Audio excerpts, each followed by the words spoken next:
যে নারীর জীবনে স্বামী আছে তার জীবনে সব কিছু আছে। যে নারীর জীবনে স্বামী নাই তার জীবনে কেউ নাই। যে নারীর জীবনে স্বামী নাই সেই নারী সমাজের বাবার কাছে, মায়ের কাছে, ভাইয়ের কাছে, বোনের কাছে একটা বোঝা হয়ে যায়। এজন্য মেয়েদের জন্য স্বামীকে মূল্যায়ন করার দরকারটা আছে না নাই? আল্লাহ মেয়েদেরকে এটা বোঝার তৌফিক দান করুক, সকলেই মন খুলে পড়ে না আমিন। আল্লাহ নারীদেরকে কৃতজ্ঞ হওয়ার তৌফিক দান করুক, সকলেই মন খুলে পড়ে না আমিন। তাহলে এটা ছিল নারীদের জন্য ওয়াজ। তাহলে আমরা জানলাম তিনটা বিষয়।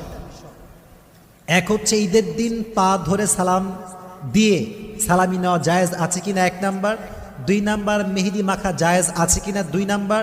3 নাম্বার, নারীরা একটি কথার কারণে জাহান্নামে যাবে, সেটি হচ্ছে তুমি আমার জন্য জীবনে কি করলা।